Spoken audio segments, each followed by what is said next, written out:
ಇದು SS digital channel, Shri ಸುಮಂಗಲಿ digital channel. ನೀವು ನೋಡ್ತಾ ಇದ್ದೀರಿ ಸುದ್ದಿ ಸಮಯ, ಸ್ಥಳೀಯ ಸುದ್ದಿಗಳಿಗಾಗಿ.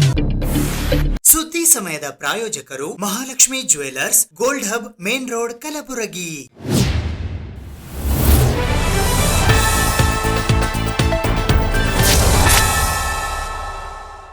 ಸುದ್ದಿ ಸಮಯಕ್ಕೆ ಸ್ವಾಗತ. ನಾನು RJ ಮಂಜು ಹಿರೋಳಿ. ಕಲ್ಯಾಣ ಕರ್ನಾಟಕ ರಸ್ತೆ ಸಾರಿಗೆ ನಿಗಮವು 25 ವರ್ಷ ಪೂರೈಸಿರುವ ಹಿನ್ನೆಲೆಯಲ್ಲಿ ಕ್ರೀಡಾ ಮತ್ತು ಸಾಂಸ್ಕೃತಿಕ ಚಟುವಟಿಕೆಗಳಿಗೆ ನೂತನ ಅಧ್ಯಕ್ಷರಾದ ಅರುಣ್ ಕುಮಾರ್ MY ಪಾಟೀಲ್ ಅವರು ಚಾಲನೆ ನೀಡಿದರು. ಕಲ್ಯಾಣ ಕರ್ನಾಟಕ ರಸ್ತೆ ಸಾರಿಗೆ ನಿಗಮವು 25 ವರ್ಷ ಪೂರೈಸಿದ ಹಿನ್ನೆಲೆ ರಜತ ಮಹೋತ್ಸವದ ಅಂಗವಾಗಿ ಕ್ರೀಡಾ ಮತ್ತು ಸಾಂಸ್ಕೃತಿಕ ಚಟುವಟಿಕೆಗಳ ಉದ್ಘಾಟನಾ ಸಮಾರಂಭವನ್ನು ನಿಗಮಕ್ಕೆ ನೂತನವಾಗಿ ಅಧ್ಯಕ್ಷರಾಗಿ ಆಯ್ಕೆಯಾದ ಅರುಣ್ ಕುಮಾರ್ MY ಪಾಟೀಲ್ ಅವರು ಉದ್ಘಾಟಿಸಿದರು. ಕಲಬುರಗಿ ನಗರದ ಚಂದ್ರಶೇಖರ ಪಾಟೀಲ್ ಕ್ರೀಡಾಂಗಣದಲ್ಲಿ ಹಮ್ಮಿಕೊಂಡಿದ್ದ ಕ್ರೀಡಾ ಮತ್ತು ಸಾಂಸ್ಕೃತಿಕ ಚಟುವಟಿಕೆಗಳ ಸಮಾರಂಭಕ್ಕೆ ಅಧ್ಯಕ್ಷರು ಕ್ರೀಡಾ ಧ್ವಜಾರೋಹಣ ನೆರವೇರಿಸಿ ಆಕಾಶಕ್ಕೆ ಬಲೂನ್ ಹಾರಿಸುವ ಮೂಲಕ ಕಾರ್ಯಕ್ರಮವನ್ನು ಉದ್ಘಾಟಿಸಿದರು.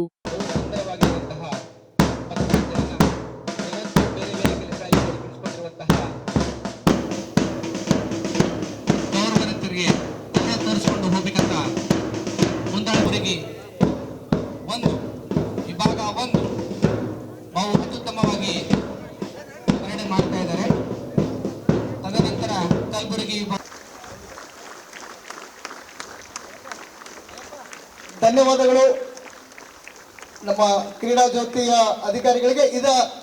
ನಂತರ ಮಾತನಾಡಿದ ಅಧ್ಯಕ್ಷರು, ರಜತ ಮಹೋತ್ಸವದ ಅಂಗವಾಗಿ ಈ ಸ್ಪೋರ್ಟ್ಸ್ ಮೀಟ್ ಹಮ್ಮಿಕೊಂಡಿದ್ದು, ಮುಂದಿನ ದಿನಗಳಲ್ಲಿ KSRTC ಮಂತ್ರಿಗಳೊಂದಿಗೆ ಮಾತನಾಡಿ ಇದಕ್ಕೆ ಬೇಕಾದಂತಹ ವಿಶೇಷ ಅನುದಾನ ತರುವ ಕೆಲಸ ಮಾಡುತ್ತೇನೆ. ಇಂದಿನ ಯುಗ ಕಾಂಪಿಟೇಷನ್ ಯುಗ ಆಗಿದ್ದು, ಹಲವು ಕ್ರೀಡೆಗಳು ಸೇರಿದಂತೆ ಇನ್ನಿತರ ಚಟುವಟಿಕೆಗಳಲ್ಲಿ ಭಾಗವಹಿಸಿ ನಿಮ್ಮ ಆರೋಗ್ಯ ಕಾಪಾಡಿಕೊಳ್ಳುವ ಪ್ರಯತ್ನ ಮಾಡಬೇಕೆಂದ ಅವರು, ಮುಂದಿನ ದಿನಗಳಲ್ಲಿ ನಾವು ಸದಾ ನಿಮ್ಮ ಜೊತೆಗಿರುತ್ತೇವೆ ಎಂದರು. ಎಲ್ಲರಿಗೆ ನಮಸ್ಕಾರ. ಇವತ್ತಿನ ದಿವಸ ಕಲ್ಯಾಣ ಕರ್ನಾಟಕ ರಸ್ತೆ ಸಾರಿಗೆ ಸಂಸ್ಥೆಯಲ್ಲಿ 25ನೇ ವರ್ಷದ ರಜತ ಮಹೋತ್ಸವ ಅಂಗವಾಗಿ ಕ್ರೀಡಾಕೂಟವನ್ನು ಉದ್ಘಾಟನೆಗೊಂಡು ವಿವಿಧ ಕ್ಷೇತ್ರ ಅಂದರೆ ವಿವಿಧ ಕ್ರೀಡಾಕೂಟಗಳು ಇವತ್ತು ಅಥ್ಲೆಟಿಕ್ಸ್ ಅಂದರೆ ಓಟದ ಸ್ಪರ್ಧೆ ಹಮ್ಮಿಕೊಂಡಿದ್ದು, ಇದೇ ರೀತಿ ಕ್ರಿಕೆಟ್ ಇರ್ಬೋದು ಮತ್ತು ಥ್ರೋಬಾಲ್ ಇರ್ಬೋದು, ಇವೆಲ್ಲ ಹಮ್ಮಿಕೊಂಡಿದ್ದು. ಸುಮಾರು 14ರವರೆಗೆ ದಿನಾಲು ಒಂದೊಂದು ಕಾರ್ಯಕ್ರಮಗಳು ನಡೀತಾ ಇದೆ. ಭಾಳ ಎಲ್ಲರೂ ಉತ್ಸಾಹದಿಂದ ಪಾಲ್ಗೊಂಡಿದ್ದಾರೆ. ಮುಂದಿನ ದಿನಗಳಲ್ಲಿ ಈ ಸಂಸ್ಥೆಯಲ್ಲಿ ವರ್ಷಕ್ಕೆ ಒಂದು ಸಾರಿ ಸ್ಪೋರ್ಟ್ಸ್ ಮೀಟ್ ಮಾಡೋಣ ಅಂತ ನಮ್ಮ ವಿಚಾರ ಇದೆ. ಈ ಒಂದು ತಮ್ಮ ಮುಖಾಂತರ ಎಲ್ಲರಿಗೆ ನಾನು ಶುಭ ಕೋರುತ್ತೇನೆ. ನಂತರ ಮಾತನಾಡಿದ ಸಂಸ್ಥೆಯ ನಿರ್ದೇಶಕರಾದ ಸುಶೀಲಾ B ಸೇರಿದಂತೆ ಪೊಲೀಸ್ ಆಯುಕ್ತರಾದ ಶರಣಪ್ಪ SD ಅವರು ಮಾತನಾಡಿದರು. ಕರ್ನಾಟಕ ರಸ್ತೆ ಸಾರಿಗೆ ನಿಗಮ ವತಿಯಿಂದ ಈಗಾಗಲೇ 25 ವರ್ಷ ಪೂರ್ಣಗೊಂಡಿರುವ ಹಿನ್ನೆಲೆಯಲ್ಲಿ ರಜತ ಮಹೋತ್ಸವ ಅಂಗವಾಗಿ ಕ್ರೀಡೆ ಹಾಗೂ ಸಾಂಸ್ಕೃತಿಕ ಚಟುವಟಿಕೆಗಳನ್ನು ಹಮ್ಮಿಕೊಂಡಿದ್ದೇವೆ. ನಮ್ಮ ಸಂಸ್ಥೆಯು ಸುಮಾರು 20,000 ಜನ ಅಧಿಕಾರಿ ನೌಕರ ಸಿಬ್ಬಂದಿಗಳನ್ನು ಒಳಗೊಂಡು 25 ವರ್ಷಗಳಲ್ಲಿ ನಾವು ಹಲವಾರು ಸುರಕ್ಷಿತ ಮತ್ತು ಸುಲಲಿತ ಸಾರಿಗೆ ವ್ಯವಸ್ಥೆಯನ್ನು ಕಲ್ಪಿಸುವ ನಿಟ್ಟಿನಲ್ಲಿ ನಾವು ಕೆಲಸವನ್ನು ಮಾಡ್ತಾ ಇದ್ದೀವಿ. ಅದೇ ರೀತಿ ಪ್ರಯಾಣಿಕರಿಗೂ ಸುರಕ್ಷಿತ ಪ್ರಯಾಣ ನೀಡುವ ನಿಟ್ಟಿನಲ್ಲಿಯೂ ಹಲವಾರು ಕಾರ್ಯಕ್ರಮಗಳನ್ನು ಹಮ್ಮಿಕೊಂಡಿದ್ದೇವೆ. ಜೊತೆಗೆ ನಮ್ಮ ನೌಕರರ ಕ್ಷೇಮಕ್ಕಾಗಿ, ಕಲ್ಯಾಣಕ್ಕಾಗಿ ಹಾಗೂ ಅವರ ಮಕ್ಕಳ ವಿದ್ಯಾಭ್ಯಾಸಕ್ಕಾಗಿಯೂ ಶೈಕ್ಷಣಿಕ ನಿಧಿಯನ್ನು ಏರ್ಪಾಡು ಮಾಡಿಕೊಂಡು ಹಲವಾರು ಚಟುವಟಿಕೆಗಳನ್ನು ಸಹ ಹಮ್ಮಿಕೊಂಡಿದ್ದೇವೆ. ಇವತ್ತು ನಮ್ಮ ಕ್ರೀಡೆಗಳ ಮೊದಲನೇ ದಿನದಂದು ನಾವು ನಮ್ಮ ಎಲ್ಲ ಅಧಿಕಾರಿ ಸಿಬ್ಬಂದಿಯವರಿಗೂ ಇನ್ನು ಮುಂದಿನ ದಿನಗಳಲ್ಲಿಯೂ ಸಹ ಸಂಸ್ಥೆ ವತಿಯಿಂದ ಸಾರ್ವಜನಿಕರಿಗೆ ಒಳ್ಳೆಯ ರೀತಿಯಲ್ಲಿ ನಾವು ಸೇವೆಯನ್ನು ಸಲ್ಲಿಸುವ ಜೊತೆಗೆ ಅಪಘಾತರಹಿತ ಸಾರಿಗೆ ವ್ಯವಸ್ಥೆಯನ್ನು ಕಲ್ಪಿಸುವಂಥ ಜವಾಬ್ದಾರಿಯನ್ನು ನಾವು ಇಟ್ಕೊಂಡು ಕ್ರಮವಹಿಸಬೇಕಾಗಿರುತ್ತದೆ. ಜೊತೆಗೆ ನಮ್ಮ 25 ವರ್ಷದಲ್ಲಿಯೂ ಸಹ ನಮ್ಮ ಆರ್ಥಿಕ ಬೆಳವಣಿಗೆಯನ್ನು ನಾವು ಗಮನದಲ್ಲಿ ಇಟ್ಕೊಂಡಿದ್ರೆ ಈಗ ನಾವು ಆರ್ಥಿಕ ನಷ್ಟದಿಂದ ಆರ್ಥಿಕ ಲಾಭ ಹೊಂದುವ ನಿಟ್ಟಿನಲ್ಲಿ ನಾವು ಬಂದಿದ್ದೀವಿ. ಸೊ ಹೀಗಾಗಿ ಎಲ್ಲರದೂ ಸಹಕಾರ ಅಗತ್ಯವಿದೆ ಅಂತ ಮತ್ತು ನಮ್ಮ ಸಂಸ್ಥೆ ವತಿಯಿಂದ ನಮ್ಮ ಅಧಿಕಾರಿ ಸಿಬ್ಬಂದಿಯವರಿಗೆ ಒಳ್ಳೆಯದಾಗಲಿ ಮತ್ತು ಸಾರ್ವಜನಿಕರಿಗೂ ಒಳ್ಳೆಯ ಕೆಲಸವನ್ನು ನೀಡುವುದು ಅಂತ ನಮ್ಮ ಶ್ರಮನೂ ಸಹ ಅದನ್ನು ಸಹ ಪಾಸಿಟಿವ್ ಸಕಾರಾತ್ಮಕವಾಗಿ ಆಗಲಿ ಅಂತ ಆಶಿಸುತ್ತೇನೆ. ಇದರಲ್ಲಿ ಶ್ರಮಿಸಿರುವ ಪ್ರತಿಯೊಬ್ಬರಿಗೂ ಹೃತ್ಪೂರ್ವಕ ಅಭಿನಂದನೆಗಳನ್ನು ಸಲ್ಲಿಸಲಿಕ್ಕೆ ಇಷ್ಟಪಡ್ತಾ ಇದ್ದೀನಿ. ಅದ್ರ ಜೊತೆಗೆ ತುಂಬ ಅಚ್ಚುಕಟ್ಟಾಗಿ ಕಲರ್ಫುಲ್ಲಾಗಿ ತಾವೆಲ್ಲ ಕ್ರೀಡಾಕೂಟದಲ್ಲಿ ಭಾಗವಹಿಸ್ತಿದ್ದೀರ. ಎಲ್ಲ 10 ತುಕಡಿಗಳು 9 ತುಕಡಿಗಳು ಏನು ತಾವು ಪ್ಲಟೂನ್ಸ್ ಥರ ಕಲರ್ಫುಲ್ಲಾಗಿ ಡ್ರೆಸ್ ಹಾಕ್ಕೊಂಡಿದ್ದೀರಿ. ಒಳ್ಳೆ ಕ್ವಿಕ್ ಆಗಿ ಇದ್ದರೂ ಒಳ್ಳೆ ರೀತಿಯ ಒಂದು ಮಾರ್ಚ್ ಫಾಸ್ಟ್ ಮಾಡಿದಿರಿ. It was looking very disciplined. So ಅದಕ್ಕೆ ನಾನು ತಮಗೆಲ್ಲರಿಗೂ ಅಭಿನಂದನೆ ಸಲ್ಲಿಸಲಿಕ್ಕೆ ಇಷ್ಟಪಡ್ತಾ ಇದ್ದೀನಿ. ನಮ್ಮ ದೇಶಕ್ಕಿರುವಂಥ ಬೇರೆ ಬೇರೆ ಸೇವೆಗಳಿದೆ. ಅದರಲ್ಲಿ ಒಂದು ಪ್ರಮುಖ ಸೇವೆ ಅಂತಂದರೆ ಸಾರಿಗೆ ಇಲಾಖೆ. ಯಾಕೆ ಇಂಪಾರ್ಟೆಂಟ್ ಅಂತಂದರೆ we can call them as life line, ಜೀವನಾಡಿ ಅಂತ ಹೇಳ್ಬೋದು. ಎಷ್ಟು ಪ್ರಮುಖ ಇದೆ ನೋಡಿ. ನಮ್ಮ ದೇಶ ಪ್ರಗತಿ ಪಥದಲ್ಲಿ ಸಾಗಬೇಕಾಗ್ತಾ ಇದ್ದರೆ ಅದಕ್ಕೆ ಏನು ವೀಲ್ ಅಂತೀವಿ, ಆ ವೀಲ್ ನಡೆಸೋರೆ ನೀವು. ವಿದ್ಯಾರ್ಥಿಗಳು ಶಿಕ್ಷಣ ಹರಿಸ್ಬೇಕಾದ್ರೆ ತಮ್ಮ ಸೌಲಭ್ಯ ಬಳಸ್ತಾರೆ, ರೋಗಿಗಳು ಆಸ್ಪತ್ರೆ ಹೋಗಬೇಕಾದ್ರೆ ತಮ್ಮ ಸೌಲಭ್ಯ ಬಳಸ್ತಾರೆ, ಗ್ರಾಜ್ಯುಯೇಟ್ಸ್ ಉದ್ಯೋಗ ಹುಡುಕ್ಲಿಕ್ಕೆ ಹೋಗ್ಬೇಕಾದ್ರೂ ತಮ್ಮ ಸೇವೆಗಳು ಹೋಗ್ತಾರೆ. ಎಲ್ಲೋ ಬೇರೆ ಬೇರೆ ಊರುಗಳಲ್ಲಿ ಇರ್ತೀವಿ, ರಜೆ ಇದ್ದಾಗ ಫ್ಯಾಮಿಲಿ ಸೇರಬೇಕಾದ್ರೆ ಮತ್ತೆ ನಾವು ಸಾರಿಗೆ ಸೌಲಭ್ಯ ಪಡಿತೀವಿ. So it is very noble work service. ಒಂದು ಸಾರ್ವಜನಿಕ ಸೇವೆಯಲ್ಲಿ ತುಂಬ ಜನರ ಮೇಲೆ ಒಂದು ಪರಿಣಾಮ ಬೀರುವಂತಹ ಒಂದು ಅವರ ಮಾನಸಿಕ ಸ್ಥಿತಿ ಮೇಲೆ ಅಥವಾ ಸಾಮಾಜಿಕ ಹಾಗೂ ಆರ್ಥಿಕ ಪರಿಸ್ಥಿತಿ ಮೇರೆಗೆ ಪರಿಣಾಮ ಬೀರುವಂಥ ಸೇವೆ ಅಂತಂದ್ರೆ ತಮ್ಮದು. ವಿ ಡೋಂಟ್ ರಿಯಲೈಸ್ ಏನಾಗುತ್ತೆ ಅಂತಂದರೆ ನಮಗೆ ಅರ್ಥ ಆಗಲ್ಲ ನಾವು ಏನು ಮಾಡ್ತಾ ಇದ್ದೀವಿ ಅಂತ. We are blessed. ಆ್ಯಕ್ಚುಲಿ ಅದೃಷ್ಟವಂತರು ಮಾತ್ರ ಇಂಥ ಸೇವೆ ಮಾಡಲಿಕ್ಕಾಗುತ್ತೆ. ಯಾರಿಗೂ ಗೊತ್ತಾಗಲ್ಲ ನಾವೇನು ಕೆಲಸ ಮಾಡ್ತಾ ಇದ್ದೀವಿ ಅಂತ. ಸೊ ನನ್ನ ವಿನಂತಿ ಏನಂತಂದರೆ please give time to yourself. First ನೀವು ನಿಮ್ಮ ಆರೋಗ್ಯವನ್ನು ಕಾಪಾಡಿಕೊಳ್ಳಿ. ಈ ಕ್ರೀಡಾ ಸ್ಪರ್ಧೆ ಮತ್ತು ಸಾಂಸ್ಕೃತಿಕ ಕಾರ್ಯಕ್ರಮ it will break the barriers. ಏನು ಹೈರಾರ್ಕಿ ಇರುತ್ತೆ, ಯಾವುದೇ ತಮ್ಮದು ಒಳಗಡೆ ಸ್ಪೆಷಲೈಸೇಷನ್ ಕಂಡಕ್ಟರ್ ಇರ್ಬೋದು, ಡ್ರೈವರ್ ಇರ್ಬೋದು, ಮೆಕ್ಯಾನಿಕ್ ಇರ್ಬೋದು, ಆಡಳಿತ ಸಿಬ್ಬಂದಿ ಇರ್ಬೋದು, ಅಧಿಕಾರಿ ಸಿಬ್ಬಂದಿ ಇರ್ಬೋದು. ನಂತರ ಕ್ರೀಡಾಕೂಟಕ್ಕೆ ಚಾಲನೆ ನೀಡಲಾಯಿತು. ಸ್ಟೇಡಿಯಂ ಹೊರಗಡೆ ಕೇಳ್ತಾ ಇರಬೇಕು, ಹೊರಗಡೆ ಏನು ನಡೀತಾ ಇದೆ ಒಳಗಡೆ ಅಂತ ಆ ತರದ ಒಂದು ಭಾವನೆ, ಆ ಫೀಲಿಂಗ್ ಬರಬೇಕು. ಕಲಬುರಗಿ ಜಿಲ್ಲಾಡಳಿತ ಸೇರಿದಂತೆ ವಿವಿಧ ಇಲಾಖೆಗಳ ಸಂಯುಕ್ತ ಆಶ್ರಯದಲ್ಲಿ ಕಾನೂನುಬದ್ಧವಾಗಿ ಮಕ್ಕಳನ್ನು ದತ್ತು ಪಡೆಯಲು ಅರಿವು ಮೂಡಿಸುವ ನಿಟ್ಟಿನಲ್ಲಿ ಜಾಗೃತಿ ಜಾಥಾ ಕಾರ್ಯಕ್ರಮ ಹಮ್ಮಿಕೊಳ್ಳಲಾಗಿತ್ತು. ಕಲಬುರಗಿ ಜಿಲ್ಲಾಡಳಿತ, ಜಿಲ್ಲಾ ಪಂಚಾಯತ್ ಕಲಬುರಗಿ, ಕಾನೂನು ಸೇವೆಗಳ ಪ್ರಾಧಿಕಾರ, ಪೊಲೀಸ್ ಇಲಾಖೆ, ಮಹಿಳಾ ಮತ್ತು ಮಕ್ಕಳ ಇಲಾಖೆ ಸೇರಿದಂತೆ ವಿವಿಧ ಇಲಾಖೆಗಳ ಸಂಯುಕ್ತಾಶ್ರಯದಲ್ಲಿ ಮಕ್ಕಳ ದಿನಾಚರಣೆ, ಮಕ್ಕಳ ಹಕ್ಕುಗಳ ಮಾಸಾಚರಣೆ ಮತ್ತು ಅಂತಾರಾಷ್ಟ್ರೀಯ ದತ್ತು ಮಾಸಾಚರಣೆ ಅಂಗವಾಗಿ ನಗರದಲ್ಲಿ ಕಾನೂನುಬದ್ಧ ದತ್ತು ಕುರಿತು ಜಾಗೃತಿ ಜಾಥಾ ಮತ್ತು ಅರಿವು ಕಾರ್ಯಕ್ರಮ ನಡೆಸಲಾಯಿತು. ಕಲಬುರಗಿ ನಗರದ ಜಿಲ್ಲಾಧಿಕಾರಿಗಳ ಕಚೇರಿಯಿಂದ ಜಗತ್ ವೃತ್ತದವರೆಗೆ ನಡೆಯುವ ಜಾಥಾಗೆ ಕೆಕೆಆರ್‌ಡಿ-ಬಿ ಸೆಕ್ರೆಟರಿ ನವೀನ್ ಅತುಲ್ ಅವರು ಹಸಿರು ನಿಶಾನೆ ತೋರಿಸುವ ಮೂಲಕ ಚಾಲನೆ ನೀಡಿ ಮಾತನಾಡಿದರು.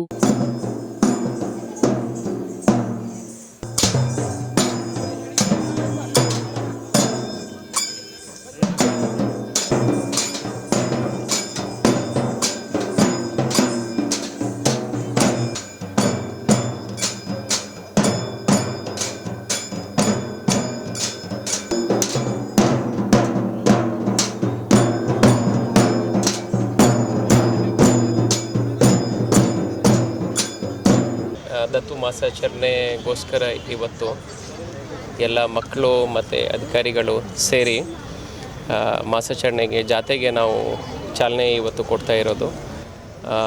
ತಮ್ಮೆಲ್ಲರ ಮಾಹಿತಿಗಾಗಿ 22-23ನೇ ವರ್ಷದಲ್ಲಿ ಸರ್ಕಾರ ಸ್ವಲ್ಪ ಅಡಾಪ್ಷನ್ಗೆ ಸ್ವಲ್ಪ ಜಾಸ್ತಿ ಒತ್ತು ಕೊಡಬೇಕಂತ ಹೇಳಿ ಪ್ರೊಸೀಜರ್ಸ್ ಸ್ವಲ್ಪ ಬದಲಾವಣೆ ಮಾಡಿದ್ದಾರೆ. ತದನಂತರ ಎಲ್ಲ ಜಿಲ್ಲಾಧಿಕಾರಿಗಳು ಮಕ್ಕಳಿಗೆ ಇಂತಹ ಮಕ್ಕಳು ನಮಗೆ ಸಿಕ್ಕಿದರೆ ಸುಮಾರು ಜನ ನಮ್ಮ ಎಲ್ಲ ಜಿಲ್ಲೆಗಳಲ್ಲಿ ಬೇರೆ ಬೇರೆ ದೇಶದಿಂದ ಬಂದು ನಮ್ಮ ಮಕ್ಕಳಿಗೆ ಕರ್ಕೊಂಡು ಹೋಗ್ತಿದ್ದಾರೆ. ಸೊ ಆಯಾ ಮಕ್ಕಳಿಗೂ ಒಂದು ಒಳ್ಳೆ ಜೀವನ ಸಿಗ್ತಾ ಇದೆ ಮತ್ತು ತಂದೆ ತಾಯಿ ಅವ್ರಿಗೂ ಒಂದು ಮಗು ಸಿಗ್ತಾ ಇದೆ. ಸೊ ಅವರಿಗೆ ಒಂದು ನಾವು ಏನು ನಮ್ಮಿಂದ ಒಂದು ದೇಣಿಗೆ ಆಶೀರ್ವಾದ ಕೊಟ್ಟಿರೋದು ಅಂತ ಹೇಳಿ ಅವರು ಭಾವಿಸ್ತಾರೆ. ಇನ್ನೂ ಒಂದು ಜಾಗ ನಾವು ನೋಡಿದರೆ ಸುಮಾರು ಕೇಸ್ ನಮಗೆ ಸಿಗ್ತದೆ. ಬೇರೆ ಬೇರೆ ಕಡೆ ಒಂದು ಮಗುವಿನ ಬಿಟ್ಬಿಟ್ಟು ಹೋಗ್ತಾರಂತೆ. ಅವು ನಾವು ನಿರ್ಮೂಲನೆ ಮಾಡಬೇಕು, ಅದು ಆ ರೀತಿ ಆಗಬಾರ್ದಂತ ಹೇಳಿ ಮಮತೆ ತೋಟೆ ಅಂತ ಹೇಳಿ ಎಲ್ಲ ಕಡೆ ನಾವು ಇಟ್ಕೊಂಡಿರ್ತೀವಿ. ಈಗ 5 ಕಡೆ ಕಲಬುರಗಿಯಲ್ಲಿ ಇಟ್ಕೊಂಡಿದ್ದಾರೆ. ಇಂತಹ ಏನಾದರೂ ಸನ್ನಿವೇಶ ಬಂದಾಗ ಅವರು ಮಕ್ಕಳಿಗೆ ನಮ್ಮ ಆಸ್ಪತ್ರೆಯಲ್ಲಿ ಇಂತಹ ಜಾಗದಲ್ಲಿ ಬಿಟ್ಟು ಹೋದರೆ ನಾವು ಅವರಿಗೆ ನೋಡ್ಕೊಳ್ತೇವೆ ಅಂತ ಹೇಳಿ ಸರ್ಕಾರ ಆಶ್ವಾಸನೆ ಕೊಡ್ತಿದ್ದಾರೆ. ಮತ್ತು ಸುಮಾರು ಜನ ತಂದೆ ತಾಯಿ ಅವರಿಗೆ ಮಗು ಇರೋದಿಲ್ಲ. ಸೊ ಅವ್ರಿಗೂ ಒಂದು ಮಗು ಸಿಗ್ತದೆ, ಆಶೀರ್ವಾದ ಸಿಗ್ತದೆ. ಸೊ ಎಲ್ಲ ಜನರು ದಯವಿಟ್ಟು ತಾವುಗಳು ಈ ಅಡಾಪ್ಷನ್ ಬಗ್ಗೆ ಸ್ವಲ್ಪ ಲೀಗಲ್ ಆಗಿ ಅಡಾಪ್ಷನ್ ಬಗ್ಗೆ ಸ್ವಲ್ಪ ಮಾಹಿತಿ ತಿಳ್ಕೊಳ್ಳಿ. ಮತ್ತು ಇದಕ್ಕೆ ಏನು ನಿಮಗೆ ಏನಾದರೂ ಅವಶ್ಯಕತೆ ಇದ್ದರೆ ದಯವಿಟ್ಟು ಉಪಯೋಗಿಸ್ಕೊಳ್ಳಿ. ನಂತರ ಜಾಥಾ ಬಗ್ಗೆ ಮಕ್ಕಳ ರಕ್ಷಣಾ ಆಯೋಗದ ನಿರ್ದೇಶಕರಾದ ಮಂಜುಳಾ ವಿ ಪಾಟೀಲ್ ಅವರು ಮಾತನಾಡಿದರು. ಅಂಗವಾಗಿ ನಾವು ಜಾಥಾ ಕಾರ್ಯಕ್ರಮವನ್ನು ಹಮ್ಮಿಕೊಂಡಿದ್ದೀವಿ. ಈ ಜಾಥಾ ಕಾರ್ಯಕ್ರಮಕ್ಕೆ ನಮ್ಮ ಬಾಲಕರ ಬಾಲಮಂದಿರ, ಬಾಲಕಿಯರ ಬಾಲಮಂದಿರ, ಮಾರ್ಗದರ್ಶಿ ಸಂಸ್ಥೆ, ಡಾನ್ ಬಾಸ್ಕೋ ಸಂಸ್ಥೆ, ಜೋರಾ ಸಂಸ್ಥೆ ಇಲ್ಲಿಂದ ಎಲ್ಲ ಸಿಬ್ಬಂದಿ ಹಾಗೂ ಅಧಿಕಾರಿ ವರ್ಗದವರು ಬಂದಿದ್ದಾರೆ. ಮಕ್ಕಳ ಕಲ್ಯಾಣ ಸಮಿತಿಯವರು ಬಂದಿದ್ದಾರೆ ಮತ್ತು ಮಕ್ಕಳ ಸಹಾಯವಾಣಿ, ಲೇಬರ್ ಡಿಪಾರ್ಟ್ಮೆಂಟ್ ಜಿಲ್ಲಾ ಅಧಿಕಾರಿಗಳು ಮತ್ತು DHO ಎಲ್ಲರೂ ಈ ಕಾರ್ಯಕ್ರಮಕ್ಕೆ ಹಾಜರಾಗಿದ್ದೀವಿ.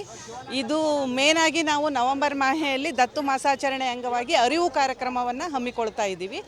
ಈಗ ಸೋಮವಾರದಿಂದ ನಾವು ಸಾಕಷ್ಟು ಅರಿವು ಕಾರ್ಯಕ್ರಮಗಳನ್ನು ಸ್ಟಾರ್ಟ್ ಮಾಡಿದ್ದೀವಿ. ಇವತ್ತು ಸಾಂಕೇತಿಕವಾಗಿ ಅಂದರೆ ನಾವು ಜಾಥಾ ಪ್ರೋಗ್ರಾಮು ಜಗತ್ ಸರ್ಕಲ್ವರೆಗೂ ಹೋಗುತ್ತೆ. ಜಗತ್ ಸರ್ಕಲಲ್ಲಿ ನಾವು ಇದನ್ನು ಎಂಡ್ ಮಾಡ್ತೀವಿ. ಇಲ್ಲಿ DC ಆಫೀಸ್ ಮುಂಭಾಗದಿಂದ ಜಗತ್ ಸರ್ಕಲ್ವರೆಗೂ ನಾವು ಈ ಜಾಥಾನ ಹಮ್ಮಿಕೊಂಡಿದ್ದೀವಿ. ಈ ಜಾಥಾ ಕಾರ್ಯಕ್ರಮದಲ್ಲಿ ವಿವಿಧ ಇಲಾಖೆಗಳ ಅಧಿಕಾರಿಗಳು ಮತ್ತು ಮಕ್ಕಳು ಸೇರಿದಂತೆ ಇನ್ನಿತರರು ಭಾಗವಹಿಸಿದ್ದರು. ನವೆಂಬರ್ 4ರಂದು ಬೀದಿ ವ್ಯಾಪಾರಿಗಳ ಸಂಘದ ಕಚೇರಿಯಲ್ಲಿ ಸಡಗರ ಸಂಭ್ರಮದಿಂದ ಶ್ರದ್ಧಾ ಭಕ್ತಿಯೊಂದಿಗೆ ಶ್ರೀ ಮಹಾಲಕ್ಷ್ಮೀ ದೇವಿಯ ಪೂಜೆಯನ್ನ ನೆರವೇರಿಸಲಾಯಿತು. ದಿನಾಂಕ ನವೆಂಬರ್ 4, 2025 ಮಂಗಳವಾರದಂದು ಬೀದಿ ವ್ಯಾಪಾರಿಗಳ ಸಂಘದಲ್ಲಿ ಶ್ರೀ ಲಕ್ಷ್ಮೀ ಪೂಜೆಯನ್ನು ನೆರವೇರಿಸಲಾಯಿತು.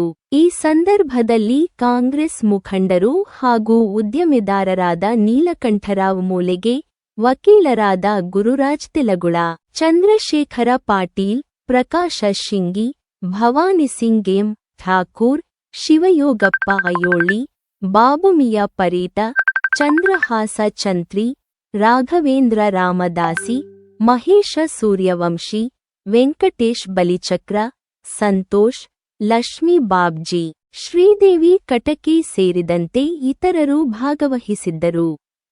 ಇಂದು ಬೀದಿ ಬದಿ ವ್ಯಾಪಾರ ಸಂಘದ ರಾಜ್ಯಾಧ್ಯಕ್ಷರಾದ ಶ್ರೀ ಜಗನ್ನಾಥ್ ಸೂರ್ಯವಂಶಿ ಇವರ ನೇತೃತ್ವದಲ್ಲಿ ಬೀದಿ ಬದಿ ವ್ಯಾಪಾರಿ ಸಂಘದ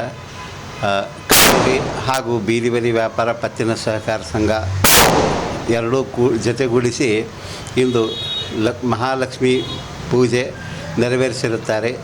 ಈ ಸಂದರ್ಭದಲ್ಲಿ ಬೀದಿ ಬದಿ ವ್ಯಾಪಾರಿ ಸಂಘದ ಎಲ್ಲ ಪದಾಧಿಕಾರಿಗಳು, ಸದಸ್ಯರು ಹಾಗೂ ಬೀದಿ ಬದಿ ಪತ್ತಿನ ಸಹಕಾರ ಸಂಘದ ಎಲ್ಲ ಸಿಬ್ಬಂದಿ ವರ್ಗವು ಈ ಕಾರ್ಯಕ್ರಮದಲ್ಲಿ ಭಾಗವಹಿಸಿ ಈ ಕಾರ್ಯಕ್ರಮಕ್ಕೆ ಶೋಭೆಯನ್ನು ತಂದಿರುತ್ತಾರೆ. ಇದು ಅಲ್ಲದೆ ಇಂದಿನ ದಿವಸ ಈ ಲಕ್ಷ್ಮೀ ಪೂಜೆ ನಿಮಿತ್ತವಾಗಿ ಎಲ್ಲರಿಗೂ ಅನ್ನಪ್ರಸಾದ ಕಾರ್ಯಕ್ರಮವನ್ನು ಕೂಡ ಹಮ್ಮಿಕೊಂಡಿದ್ದಾರೆ. ಹೀಗೆ ಪ್ರತಿ ವರ್ಷವೂ ಕೂಡ ಈ ಕಾರ್ಯಕ್ರಮವನ್ನು ಯಶಸ್ವಿಯಾಗಿ ನಡೆಸಿಕೊಂಡು ಬಂದಿರುತ್ತಾರೆ. ಇದೇ ರೀತಿ ಕಲಬುರಗಿ ನಗರ ಹಾಗೂ ಇತರೆ ಎಲ್ಲ ಜಿಲ್ಲೆಗಳಲ್ಲಿ ಕೂಡ ಶ್ರೀ ಜಗನ್ನಾಥ ಸೂರ್ಯವಂಶಿ ಅವರು ಬೀದಿ ಬದಿ ವ್ಯಾಪಾರಿಗಳ ಸುಖ, ಶ್ರೇಯಸ್ಸು, ಸಮೃದ್ಧಿಗಾಗಿ ಹಾಗೂ ಅವರು ಕಷ್ಟಗಳನ್ನು ನಿವಾರಣೆಗಾಗಿ ಶ್ರಮವಹಿಸಿ ದುಡಿಯುತ್ತಾ ಬಂದಿರುತ್ತಾರೆ. ಇಂದಿನ ದಿವಸ ಪೂರ್ಣಿಮೆ ಅಂಗವಾಗಿ ಇವತ್ತು ಶ್ರೀ ಬೀದಿ ವ್ಯಾಪಾರಿಗಳ ಸೌಹಾರ್ದ ಪತ್ತಿನ ಸಹಕಾರಿ ನಿಯಮಿತ ವತಿಯಿಂದ ತಾಯಿ ಮಹಾಲಕ್ಷ್ಮೀ ದೇವಿಯ ಆಶೀರ್ವಾದದಿಂದ ಪ್ರತಿ ವರ್ಷದಂತೆ ಈ ವರ್ಷದ ಕೂಡ ಹುಣ್ಣಿಮೆ ದಿನ ನಾವು ತಾಯಿ ಮಹಾಲಕ್ಷ್ಮೀ ದೇವಿ ಪೂಜೆಯನ್ನು ನೆರವೇರಿಸಿ ಮತ್ತು ಈ ಕಾರ್ಯಕ್ರಮಕ್ಕೆ ಇವತ್ತು ಬಂದು ಇಂದಿನ ಪೂಜಾ ಕಾರ್ಯಕ್ರಮಕ್ಕೆ ಬಂದು ಶೋಭೆ ಕೊಟ್ಟಂಥ ನಮ್ಮ ಗುರುಗಳಾದ ನ್ಯಾಯವಾದಿಗಳಾದ ಶ್ರೀ ಗುರುರಾಜ್ ತೆಲುಗುಳವರು ಮತ್ತು ಕೆ ಕಲ್ಯಾಣರಾವ್ ಕಲಬುರ್ಗಿ ಸಾಹೇಬರಿಗೂ ಮತ್ತು ಚೇತನ್ ಸಾಹೇಬರಿಗೂ ಮತ್ತು ನಮ್ಮ ಚಿರಂಜೀವಿ ತಿಳುಗಳದವರು ಅಪ್ಪರಾಯ ಪಾಟೀಲ್ ಅವರಿಗೂ ಮತ್ತು ನಮ್ಮ ಕರ್ನಾಟಕ ರಕ್ಷಣೆ ವೇದಿಕೆ ಅಧ್ಯಕ್ಷರಾದಂಥ ಜಿಲ್ಲಾ ಅಧ್ಯಕ್ಷರಾದಂಥ ಸುಧೀರ್ ಅವರಿಗೂ ಮತ್ತು ಅವರ ಸದಸ್ಯರಿಗೂ ಮತ್ತು ಇವತ್ತು ಎಲ್ಲ ನಮ್ಮ ಅಡ್ವೊಕೇಟ್ ಆದಂಥ ಪ್ರಕಾಶ್ ಶಿಂಗೆ ಅವರು ಮತ್ತು ಇನ್ನೂ ಕೆಲವು ನ್ಯಾಯವಾದಿಗಳು ಬಂದಂಥ ಇವತ್ತಿನ ದಿವಸ ಎಲ್ಲರಿಗೆ ಇವತ್ತು ತುಂಬ ಹೃದಯದ ಅಭಿನಂದನೆಯನ್ನು ಸಲ್ಲಿಸುತ್ತೇನೆ. ಇಂದಿನ ಕಾರ್ಯಕ್ರಮಕ್ಕೆ ಬಂದು ಶೋಭೆ ಕೊಟ್ಟಂಥ ಇಂದಿನ ದಿವಸ ಏನದ ನಮ್ಮದು ಮಹಾಪೂರ್ಣಿಮಾ. ಈ 16 ವರ್ಷ ಹಿಡಿದು ನಾವು ಪೂಜೆ ಸಲ್ಲಿಸ್ತಾ ಬಂದೀವಿ. ತಾಯಿ ಆಶೀರ್ವಾದದಿಂದ ಸರ್ವಧರ್ಮ ಕಲ್ಯಾಣ ಸೇವೆ ಮಾಡ್ತಾ ಬಂದಿರುತ್ತೇವೆ. ಎಲ್ಲ ರೀತಿ ತಾಯಿ ನಮಗೆ ಒಳ್ಳೆಯ ಇದರಲ್ಲಿಂದ ನಮಗೆ ಅನುಕೂಲ ಮಾಡಿ ಸೇವೆಗೆ ಒಂದು ಪ್ರಭಾವ ವ್ಯಕ್ತಿಯಾಗಿ ನಮಗೆ ಭಾಳಷ್ಟು ಸರ್ವಧರ್ಮ ಕಲ್ಯಾಣ ಸೇವೆ ಮಾಡ್ತಾ ಬಂದೀವಿ. ಸಾರ್ವಜನಿಕರ ಸೇವೆಯಿಂದ ನಮ್ಮ ಬ್ಯಾಂಕನ್ನು ಮುಂದುವರಿತಾ ಇದೆ. ಎಲ್ಲರಿಗೂ ನನ್ನ ನಮಸ್ಕಾರಗಳು. ಏನಿವತ್ತು ಗುಲ್ಬರ್ಗ ನಗರದ ಮಧ್ಯ ಭಾಗದಲ್ಲಿರುವ ಸಿಟಿ ಬಸ್ ಸ್ಟ್ಯಾಂಡ್ ಎದುರುಗಡೆ ಏನು ಬೀದಿ ವ್ಯಾಪಾರಿಗಳ ಸೌಹಾರ್ದ ಬ್ಯಾಂಕಿನ ಒಂದು ಪೂಜಾ ಕಾರ್ಯಕ್ರಮ ಪ್ರತಿ ವರ್ಷದಂತೆ ಈ ವರ್ಷವೂ ಕೂಡ ಜಗನ್ನಾಥರಾವ್ ಸೂರ್ಯವಂಶಿಯವರ ಒಂದು ಅಧ್ಯಕ್ಷತೆಯಲ್ಲಿ ಒಂದು ದೀಪಾವಳಿ ಪೂಜಾ ಕಾರ್ಯಕ್ರಮ ಭಾಳ ಒಳ್ಳೆಯ ಕಾರ್ಯಕ್ರಮ ಮಾಡ್ತಾರೆ. ಪ್ರತಿ ವರ್ಷ ಅಲ್ಲಿ ಮಕ್ತಂಪುರ್ನಲ್ಲಿ ಗಾಜಿಪುರ್ನಲ್ಲಿ ಅವರ ಮನೆಯಲ್ಲೂ ಕೂಡ ಭಾಳ ಒಳ್ಳೆಯ ವಿಜೃಂಭಣೆಯಿಂದ ಭಾಳ ಸುಮಾರು ವರ್ಷಗಳಿಂದ ಅವರು ಮಾಡ್ಕೊಂಡು ಬರ್ತಾಯಿದ್ದಾರೆ. ಪ್ರತಿ ವರ್ಷ ಅವರು ಮನೆಗೂ ಕೂಡ ನಾನು ಆಗಮಿಸಿ ಆ ದೇವರ ಲಕ್ಷ್ಮಿ ಆಶೀರ್ವಾದನ ತೆಗೆದುಕೊಳ್ತೇನೆ. ಹಾಗೂ ನನ್ನ ಮೇಲೆ ಭಾಳ ಸೂರ್ಯವಂಶಿ ಸರ್ ಭಾಳ ಕಾಳಜಿ ನನ್ನ ಮೇಲೆ. ಪ್ರತಿ ವರ್ಷ ಎಷ್ಟು ಕಾರ್ಯಕ್ರಮ ಇರ್ತವೆ ಎಲ್ಲದಕ್ಕೆ ಹೇಳ್ತಾರೆ ಅವರು. ಭಾಳ ನನ್ನ ಮೇಲೆ ಕಾಳಜಿ ಇದೆ. ಹಾಗೂ ಏನಿವತ್ತು ದೀಪಾವಳಿ ಪೂಜೆ ಎಲ್ಲರೂ ಸರ್ವ ಗುಲ್ಬರ್ಗ ಜಿಲ್ಲೆ ಹಾಗೂ ಗುಲ್ಬರ್ಗ ಸಿಟಿ ಜನತೆ ಎಲ್ಲ ಪ್ರತಿಯೊಂದು ಎಲ್ಲ ವ್ಯಾಪಾರಸ್ಥರು ಹಾಗೂ ಕಪ್ಪಡ ಬಜಾರ್, ಕಿರಾಣ ಬಜಾರ್, ಸರಾ ಬಜಾರ್, ಗಂಜ್ ಹಾಗೂ ಎಲ್ಲ ವಿವಿಧ ವ್ಯಾಪಾರಿಗಳು ಎಲ್ಲ ಪ್ರತಿ ವರ್ಷದಂತೆ ಈ ವರ್ಷ ಕೂಡ ಭಾಳ ವಿಜೃಂಭಣೆಯಿಂದೆಲ್ಲ ಎಲ್ಲ ಪೂಜಾ ಕಾರ್ಯಕ್ರಮ ಮಾಡ್ಕೊಂಡು ಬರ್ತಾಯಿದ್ದಾರೆ. ಹಾಗೂ ಇವತ್ತು ಈ ದೀಪಾವಳಿ ಹಬ್ಬ ಮುಂದಿನ ವರ್ಷ ಬರುವವರೆಗೆ ಎಲ್ಲರಿಗೂ ಒಂದು ಖುಷಿ ಕೊಡಲಿ ಹಾಗೂ ಭಾಳ ಉತ್ಸಾಹ ಕೊಡಲಿ. ಈ ವರ್ಷ ರೈತರು ಭಾಳ ಸಂಕಷ್ಟದಲ್ಲಿದ್ದಾರೆ. ಭಾಳ ಮಳೆಯಿಂದಾಗಿ ರೈತರು ಭಾಳ ತೊಂದರೆ ಇಲ್ಲದಲ್ಲ. ಆ ರೈತರಿಗೆ ಆ ದೇವರು ಹೆಚ್ಚಿನ ಒಂದು ಶಕ್ತಿ ಕೊಡಲಿ. ಭಾರತೀಯ ಜನತಾ ಪಕ್ಷದ ರಾಜ್ಯಾಧ್ಯಕ್ಷರಾದ BY ವಿಜೇಂದ್ರ ಅವರ ಹುಟ್ಟುಹಬ್ಬವನ್ನು ಕಲಬುರಗಿ ನಗರದ ಸರ್ದಾರ್ ವಲ್ಲಭಭಾಯ್ ಪಟೇಲ್ ವೃತ್ತದಲ್ಲಿ ಬಿಜೆಪಿಯ ಕಾರ್ಯಕರ್ತರು ಹಾಗೂ ಅವರ ಅಭಿಮಾನಿ ಬಳಗದವರು BY ವಿಜೇಂದ್ರ ಅವರ ಭಾವಚಿತ್ರಕ್ಕೆ ಹಾಲಿನ ಅಭಿಷೇಕ ಮಾಡುವ ಮೂಲಕ ಅದ್ಧೂರಿಯಾಗಿ ಆಚರಿಸಿದರು. ಇಂದು ಕಲಬುರ್ಗಿಯಲ್ಲಿ ಕರ್ನಾಟಕದ ಬಿಜೆಪಿಯ ರಾಜ್ಯಾಧ್ಯಕ್ಷರಾದ BY ವಿಜಯೇಂದ್ರ ಅವರ ಹುಟ್ಟು ಹಬ್ಬದ ಅಂಗವಾಗಿ ಕಲಬುರ್ಗಿಯ ಸರದಾರ ವಲ್ಲಭಾಯ್ ಪಟೇಲ್ ವೃತ್ತದಲ್ಲಿ ಕಾರ್ಯಕರ್ತರು ಹಾಗೂ ಅಭಿಮಾನಿ ಬಳಗದ ವತಿಯಿಂದ ವಿಜಯೇಂದ್ರ ಅವರ ಭಾವಚಿತ್ರಕ್ಕೆ ಹಾಲಿನ ಅಭಿಷೇಕ ಮಾಡುವ ಮೂಲಕ ಆಚರಿಸಲಾಯಿತು.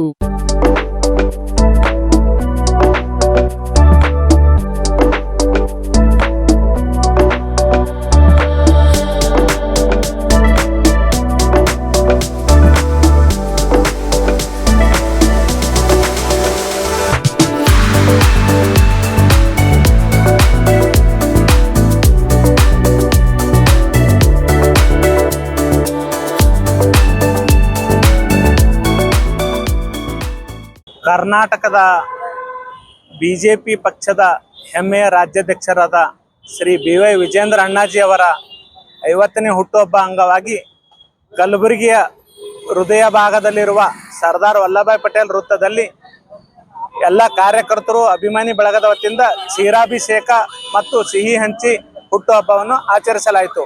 ಮುಂದಿನ ದಿನಗಳಲ್ಲಿ ಅವರ ನೇತೃತ್ವದಲ್ಲಿ ಬಿಜೆಪಿ ಸರ್ಕಾರ ಅಧಿಕಾರಕ್ಕೆ ಬರಲಿ, ಅವರು ಮುಖ್ಯಮಂತ್ರಿ ಆಗಲಿ ಅಂತೇಳಿ ಆ ದೇವರಲ್ಲಿ ಕೇಳಿಕೊಳ್ಳುತ್ತೇವೆ. ಆನಂದ್ ಕನ್ಸೂರ್, ಅರ್ಸೂರ್, ಗುಲ್ಬರ್ಗ. ನಮ್ಮ ಭಾರತೀಯ ಜನತಾ ಪಕ್ಷದ ರಾಜ್ಯಾಧ್ಯಕ್ಷರಾದ ಶ್ರೀ BY ವಿಜೇಂದ್ರ ಅವರ 50ನೇ ಹುಟ್ಟುಹಬ್ಬದ ಅಂಗವಾಗಿ ಇವತ್ತು ಸರ್ದಾರ್ ವಲ್ಲಭಾಯ್ ಪಟೇಲ್ ಚೌಕ್ ಹತ್ರ ಅವರಿಗೆ ಹಾಲಿನ ಅಭಿಷೇಕ ಮತ್ತು ಎಲ್ಲ ಕಾರ್ಯಕರ್ತರು ಮತ್ತು ಅಭಿಮಾನ ಬಳಗದಿಂದ ಸಿಹಿ ಹಂಚಲಾಯಿತು. ಅದೇ ರೀತಿ ನಮ್ಮ ವಿಜೇಂದ್ರ ಅಣ್ಣವರಿಗೆ ಹುಟ್ಟುಹಬ್ಬದ ಹಾರ್ದಿಕ ಶುಭಾಶಯಗಳು.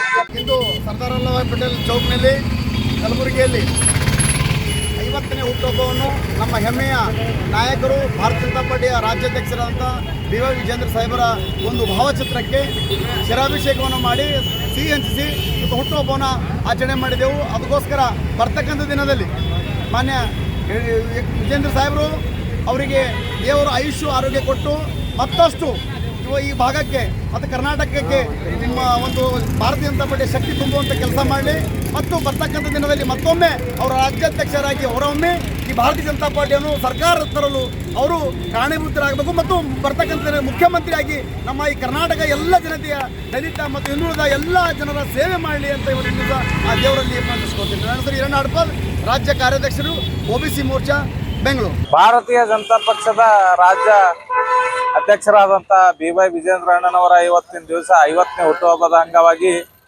ಸರ್ದಾರ್ ವಲ್ಲಭಾಯ್ ಪಟೇಲ್ ವೃತ್ತದಲ್ಲಿ ಇವತ್ತಿನ ದಿನ ಎಲ್ಲ ನಮ್ಮ ಭಾರತೀಯ ಜನತಾ ಪಾರ್ಟಿ ಕಾರ್ಯಕರ್ತರು ಹಾಗೂ ಸ್ನೇಹಿತರು ವಿಜೇಂದ್ರಣ್ಣವರ ಅಭಿಮಾನಿ ಬಳಗದ ವತಿಯಿಂದ ಇವತ್ತಿನ ದಿವಸ ಜನ್ಮದಿನವನ್ನು ಆಚರಣೆ ಮಾಡಿ ಸಿಹಿ ಹಂಚಿ ಹಾಗೂ ಹಾಲಿನ ಅಭಿಷೇಕ ಮುಖಾಂತರ ಅವರ ಹುಟ್ಟುಹಬ್ಬನ ಆಚರಣೆ ಮಾಡಿದ್ದೇವೆ. ಮುಂದಿನ ದಿನಗಳಲ್ಲಿ ಇಡೀ ಕರ್ನಾಟಕ ರಾಜ್ಯದ ಸೇವೆ ಮಾಡೋಂಥ ಅವಕಾಶ ದೇವರು ಅವರಿಗೆ ಒದಗಿಸ್ಲಿ ಅಂತ ಹೇಳ್ತಾ ಈ ಸಂದರ್ಭದಲ್ಲಿ ಆನಂದ ಕಣಸೂರ, ರಾಕೇಶ ವಾಡೇಕರ, ಈರಣ್ಣ ಹಡಪದ, ಚೇತನ್ ಹಿರೇಮಠ್, ರಾಹುಲ ಬಬಲಾದ, ನಿತೇಶ್ ಚವಹಾಣ, ವಿಶ್ವನಾಥ ಸೌಕಾರ್, ಶರಣು ನೇತಿ, ಅಂಬಾರಾಯ ಸಾವಳಗಿ, ಗುರುರಾಜ್ ಸೊನ್ನೇಟನೂರ್, ಅನಿಲ್ ಎಡಗೆ, ಸಿದ್ದು ತುಪ್ಪದ, ಲಖನ್ ಕಾಂಬಳೆ, ಶಿವ ಶ್ರೀಚಂದ, ಸಂತೋಷ್ ಶಹಾಬಾದ್ ಸೇರಿದಂತೆ ಇತರರು ಉಪಸ್ಥಿತರಿದ್ದರು. ಇದು ಇವತ್ತಿನ ಸುದ್ದಿ ಸಮಯ. ಸ್ಥಳೀಯ ಸುದ್ದಿಗಳಿಗಾಗಿ ನೋಡ್ತಾ ಇರಿ ಸುದ್ದಿ ಸಮಯ. ನಿಮ್ಮ ನೆಚ್ಚಿನ ಸುದ್ದಿ ಸಮಯವನ್ನು ಡೆನ್ ಸೆಟ್ ಆಫ್ ಬಾಕ್ಸ್ ನ ಚಾನೆಲ್ ಸಂಖ್ಯೆ 746ರಲ್ಲಿ ಪ್ರತಿದಿನ ರಾತ್ರಿ 9 ಗಂಟೆಗೆ, ಮರುಪ್ರಸಾರ ರಾತ್ರಿ 10 ಗಂಟೆಗೆ ಮತ್ತು ಮರುದಿನ ಬೆಳಿಗ್ಗೆ 8 ಗಂಟೆ ಮತ್ತು 9 ಗಂಟೆಗೆ ವೀಕ್ಷಿಸಬಹುದು. ಇದು SS ಡಿಜಿಟಲ್ ಚಾನಲ್, ಶ್ರೀ ಸುಮಂಗಲಿ ಡಿಜಿಟಲ್ ಚಾನಲ್. ನೀವು ನೋಡ್ತಾ ಇದ್ದೀರಿ ಸುದ್ದಿ ಸಮಯ, ಸ್ಥಳೀಯ ಸುದ್ದಿಗಳಿಗಾಗಿ. ಸುದ್ದಿ ಸಮಯದ ಪ್ರಾಯೋಜಕರು Mahalakshmi jewellers, gold hub, main road, Kalaburagi.